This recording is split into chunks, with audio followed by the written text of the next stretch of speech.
Speaker साहब का नाम दिया कि भाई हमारा जो है इत्तफाक जो है वो बाबर हयात के ऊपर या जो भी उनका नाम था, जो गुजरांवाले से जिनका तल्लक था, ब्यूरोक्रेट, हमें इख्तिलाफ था बाबर याकूब कि 2018 के इलेक्शन में जो धांधली में उनका नाम सरे फरिश्त था, उसकी वजह से हमें वो काबिल कबूल नहीं थे। उनका मुतबादल जो है पीटीआई ने नाम जो है मौजूदा ऑनरेबल इलेक्शन कमीशन साहब का उन्होंने नाम तजवीज किया, जिसको हमने इंडोर्स किया। आज जो है अगर आप रिकॉर्ड में देखें तो इमरान खान की एक प्रेस है जिसमें उन्होंने पिछले इलेक्शन कमिश्नर को उनसे गिला किया और उनको क्रिटिसाइज किया और उन्होंने कहा जी कि 5 साल में इन्होंने जो है हमें टारगेट बनाई रखा।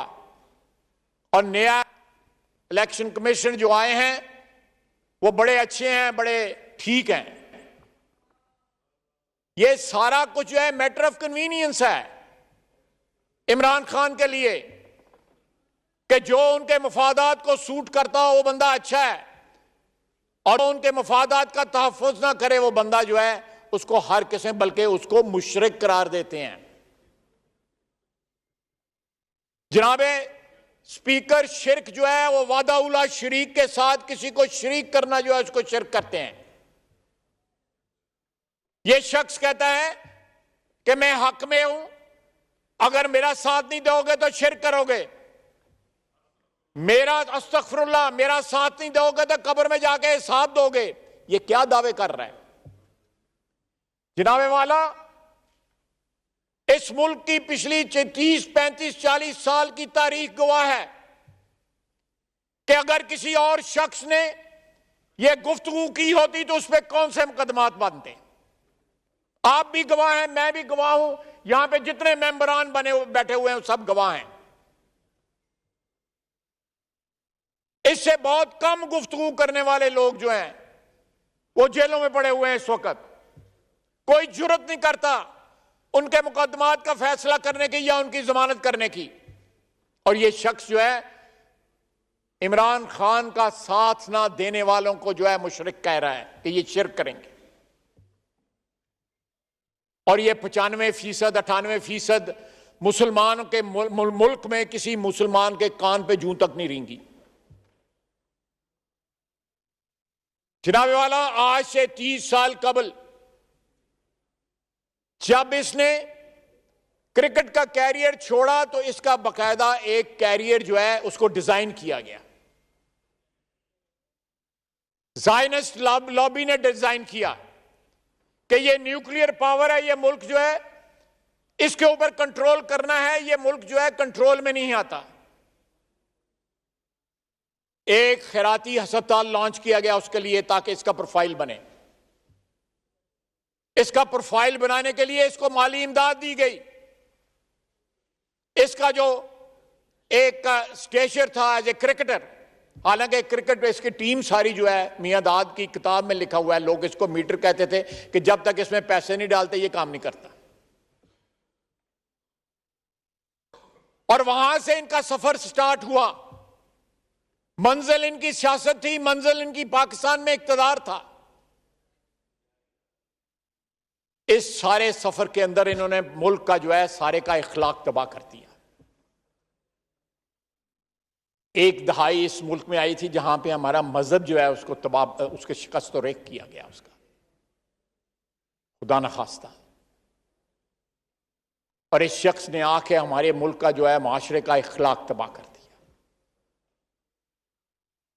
बच्चियां और बच्चे जो है सोशल मीडिया के ऊपर गाली गलौज से बात करते हैं, नंगी गुफ्तगू करते हैं। एक जो इतवार होते हैं या रवायात होती हैं एक माशरे की, वो सारी जिस माशरे की रवायात ख़त्म हो जाएं, इतवार ख़त्म हो जाएं, इखलाक ख़त्म हो जाए, माशरा बांझ हो जाता है, वो दिवालिया हो जाता है। ये सबसे बड़ा जख्म जो है इसने इस मुल्क के ऊपर, इस रियासत के ऊपर जो लगाया है इमरान खान ने, ये लगाया है। और इसको रिट्रीव करना बड़ा मुश्किल होगा जनाब स्पीकर, इसको रिवर्स करना बड़ा मुश्किल होगा। हमें कहता था, हमें और आपको और ये जो साथी बैठे हैं इनको कहता था कि बैरूनी साजिश के साथ आए हैं। हमारे ऊपर अमेरिका की साजिश का इल्जाम लगाता था, लगाता है, बल्कि माल ये पकड़ता है अमेरिका से, माल ये पकड़ता है कनाडा से, ऑस्ट्रेलिया से, बर्तानिया से, माल ये पकड़ता है हिंदुस्तान से, माल ये पकड़ता है इजराइल से। इसने कोई जेब नहीं छोड़ी जिसमें इसने हाथ नहीं डाला, अपनी जेबें खाली रखी, अपनी औलाद का खर्चा नहीं उठाया। औलाद भी जो है वो बर्तानिया वालों के जिम्मे डाल दी हुई है। जो शख्स जो है एक पाई अपनी औलाद पे खर्च ना करे, उनकी शिनाख्त ना उनको दे, वो शख्स जो है किस तरह एक माशरे के साथ वफादार हो सकता है या एक मुल्क के साथ वफादार हो सकता है। जो अपने खून को शिनाख्त ना दे, अदालत उससे जो है शिनाख्त करवाए, वो किस तरह वफादार हो सकता है किसी धरती का या किसी मुआशरे का या किसी अदारे का। जनाब स्पीकर, ये सोचने का मुकाम है। आज जो दहलीज हमने क्रॉस किया है इलेक्शन कमीशन के फैसले के साथ, ये एक संगे मील है, ये एक वाटरशेड है हमारी तारीख का, कि 3-4 साल की बर्बादी के बाद जो है इलेक्शन कमीशन जो है हमें इसका असली चेहरा दिखा रहा है। नहीं, 4 साल जो इसने हुकूमत की है। जनाब स्पीकर, अगर इसमें जुर्रत है, अगर फाइनेंशियल टाइम्स झूठा है, उसके खिलाफ केस करें। मेरे खिलाफ इसने केस किया हुआ है। मैंने 2012 अक्टूबर में एक प्रेस कॉन्फ्रेंस की थी। इसकी बैलेंस शीट से, इसकी शौकत खानम की बैलेंस शीट से मैंने एंट्रीज उठाई थी कि $7 मिलियन की खैराती पैसा इसने रियल एस्टेट और बॉन्ड्स के सट्टे में लगाया है। आज 10 साल हो गए उस केस को चलते हुए। 2 तारीखें जो है पिछले चंद महीने के अंदर इसके ऊपर जिरा भी किया है मेरे वकील ने। अदालत में नहीं आया, वीडियो भी जिरा करवाता है, लेकिन मैं वहां पे 2 वकील भेजता हूं ताकि नकल ना मारी है। अपने वकीलों से ना पूछे कि मैंने इसका क्या जवाब देना है। 2015 में इधर खड़े होकर इसने कहा कि वो पैसा वापस आ गया है, उसके साथ इंटरेस्ट लिया है। मैंने इसको कहा था मनी ट्रेल दे अपना, इसने मनी ट्रेल नहीं दिया। इसने नई डोनेशंस लेके वो पैसा जो सट्टे में गवाया था उसको पूरा किया। जनाबे वाला, हमारा मुल्क 3.5-4 साल एक नौसरबाज के हाथ चढ़ा हुआ था, और अदारों ने, जिनमें हमारा अदारा सरे फहरिस्त है, इससे अपना मुल्क बचाना है एक नौसरबाज से। कहते हैं कि सबके लिए एक कानून हो। सुबह की कवाली करने लगे हुए हैं वो लोग जो इस्तीफा दे के गए थे। अब कहते हैं कि अब केस कर दिए कि हमारे जो है ना बंदों को इस्तीफा जो है स्पीकर साहब ने क्यों कबूल किया। और इस्तीफा कबूल करने के लिए दिए जाते हैं, इस्तीफे फ्रेम करके यहां पे गैलरी में तो नहीं लगाने। आप फारग हुए, आपके पास ना इतनी शर्म हयाई नहीं है।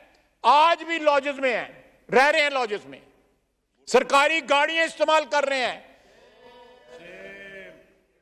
उधर जो है मिनिस्टर एनक्लेव में रह रहे हैं।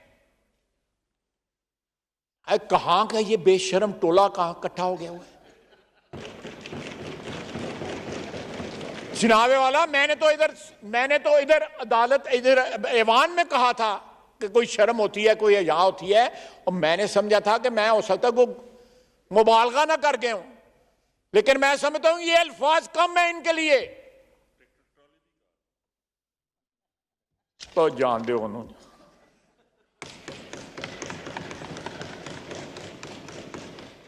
इधर इंसाफ कायम होगा अपने जाती और ग्रोही मफाद से बालातर होकर। अगर हम अपनी सोच को, उसकी सिमत को दुरुस्त करेंगे, तो मेरा ईमान है कि वतन अजीज जो है वो तरक्की की राह पे चलेगा, खुशहाली की राह पे चलेगा। जनाब वाला, जनाब मैं एक छोटा सा वाकया सुनाता हूं। आज से चंद रोज कबल ये जो चौक है ना जिसमें पिम्स है, मैं उधर से आ रहा था 0 पॉइंट की तरफ से और मैंने राइट टर्न करना था। एक खातून इस तरह हाथ जोड़ के खड़ी थी फुटपाथ के ऊपर। मेरे साथ जो मुलाजिम था, मैंने उसको कहा कि इसको जाके पैसे दे दो। उसने दिए तो उसने कहा जी वो पैसे नहीं लेती, वो कहती है कि मुझे मेरा इतने पैसों से काम नहीं बनता। मैंने उस औरत को मैंने कहा पूछो कि इसको काम क्या है। वो औरत हाथ जोड़ते जोड़ते रोती हुई मेरे दरवाजे के पास गाड़ी के आ गई। उसने कहा ये ग्रीन बेल्ट के ऊपर मेरे बेटे की लाश पड़ी हुई है, मेरा उठाने के लिए, तदफीन के लिए उसके पैसे नहीं है। हम जो प्रिविलेज क्लासेस हैं, जो मुराद याफ्ता तबका है, हमें जीने का हक है इस मुल्क के अंदर। ये अदारे जो हैं जिनमें हमारा भी शामिल है, जो अपनी जाती जंगें लड़ रहे हैं, उनको हक है ऐसी जंगें लड़ने का।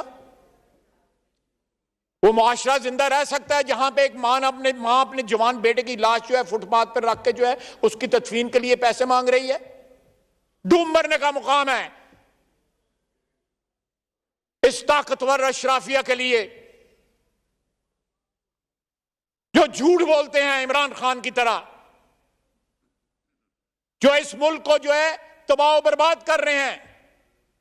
यह मुल्क जो हमारी शिनाख्त है, मैं फिर कहूंगा, जो बच्चा अपने बच्चों को शिनाख्त नहीं दे सकता, अपने खून को शिनाख्त नहीं दे सकता, वो इस मुल्क की शिनाख्त की किस तरह हिफाजत करेगा।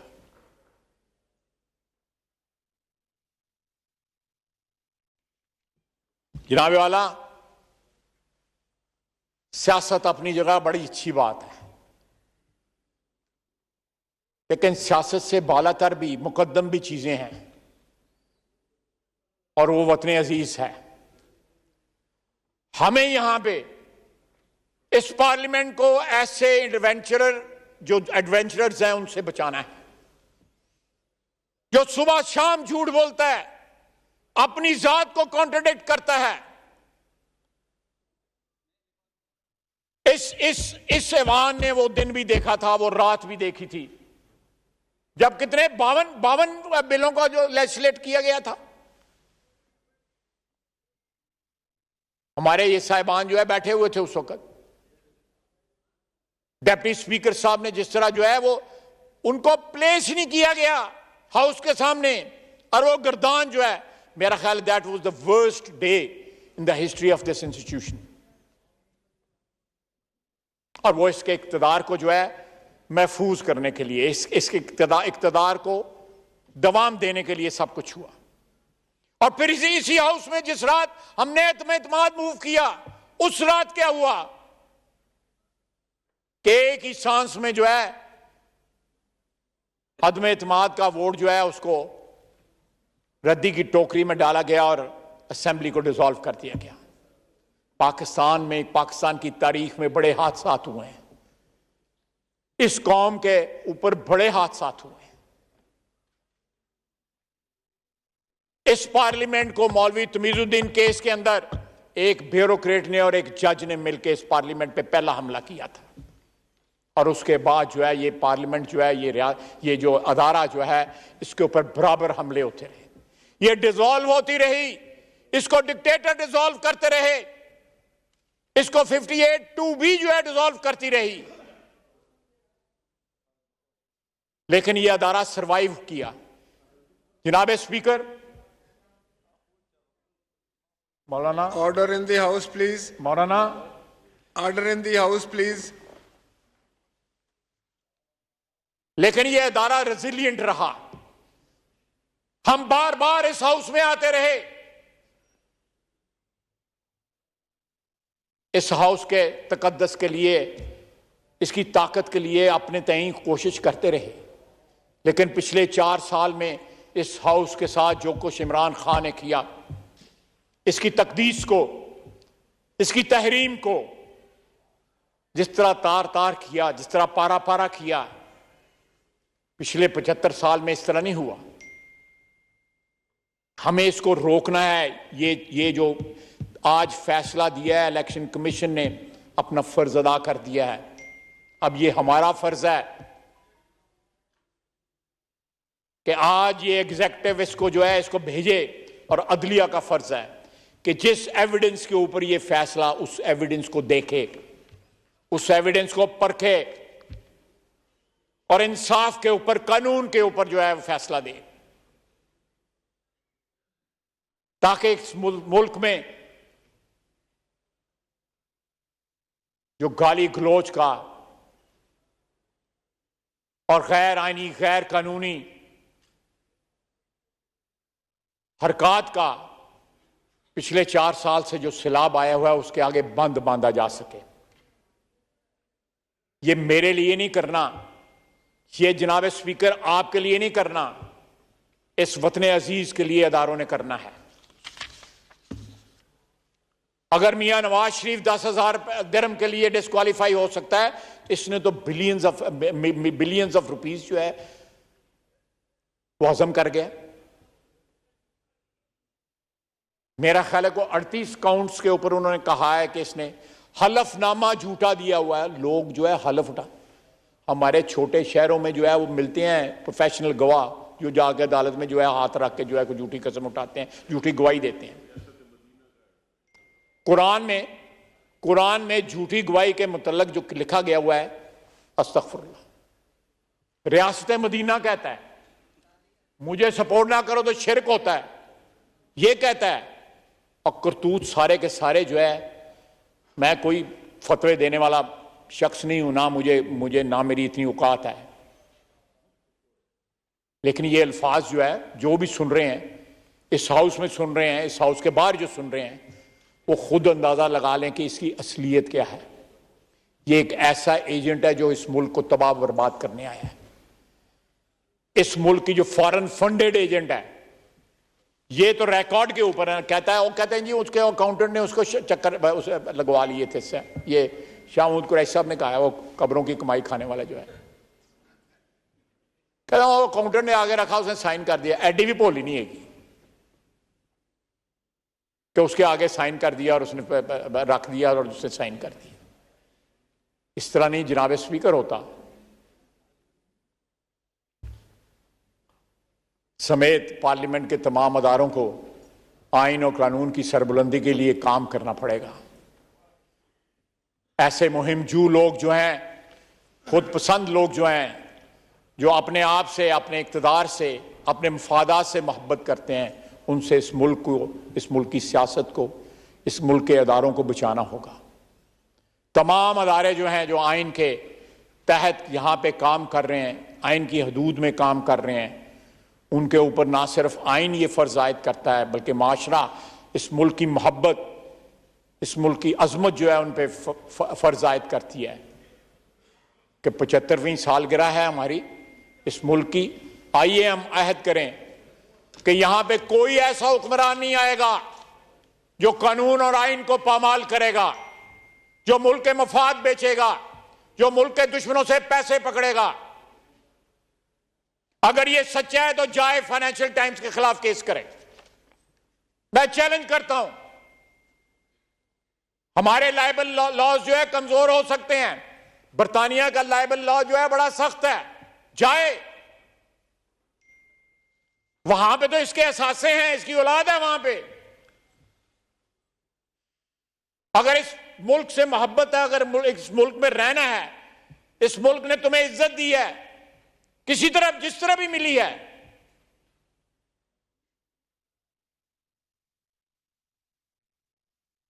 कम से कम जो है इस मुल्क के ऊपर अपनी कुछ स्टेक्स तो रखो। एक शख्स जो कहता है कि मेरे पास पैसे नहीं है, मैं 2-2.5 लाख में मेरा गुजारा नहीं होता, वो 350 के कनाल के महल में रहता है, शौक उसके बड़े बड़े महंगे महंगे हैं। मैं लंबी तफसील में नहीं जाना चाहता। तो जनाब स्पीकर,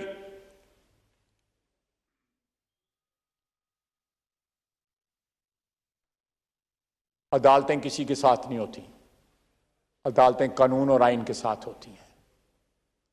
अदालतें किसी का मफाद जो है वो उसका तहफ़्फ़ुज़ नहीं करती। अदालतें रियासत के मफाद की तहफ़्फ़ुज़ करती हैं, 22 करोड़ आवाम के मफाद का तहफ़्फ़ुज़ करते हैं। हम यहाँ पे बैठे हुए हैं इस पार्लियामेंट के अंदर, हमने वोट लिए हुए हैं 22 करोड़ आवाम से, हमने उनके मफादात का तहफ़्फ़ुज़ करना है। कल रात जो 6 बहादुर शहीद हुए हैं, उस अदारे ने इस मुल्क की सरहदों का, इस मुल्क के मफादात का तहफ़्फ़ुज़ करना है। मीडिया ने जो है इस मुल्क के मफादात का तहफ़्फ़ुज़ करना है। बिजनेसमैन जो है उन्होंने इस मुल्क के मफादात का तहफ़्फ़ुज़ करना है, ताकि ये मुल्क जो है खुद कफील हो सके, ये मुल्क बावकार हो सके। हम भीख मांगने से जो है उसका खात्मा करें। अगर ये इसी तरह चलता रहा, अगर आज का फैसला जो है किसी रद्दी की टोकरी की नजर हो गया, तो शायद हम अपने पांव पे कभी भी न खड़े हो सकें। वमा अलैना इल्लल बलाग। कौमी असम्बली का इजलास इस वक्त जारी है और ख्वाजा आसिफ कौमी असम्बली इजलास में इजहार ख्याल कर रहे थे। उनकी जानिब से एक बार फिर PTI चेयरमैन इमरान खान को तनकीद का निशाना बनाया गया। उनकी जानिब से कहा गया है कि जिस शख्स की इस मुल्क में कोई स्टेक्स ना हो वो इस मुल्क के साथ कैसे मुखलिस हो सकता है।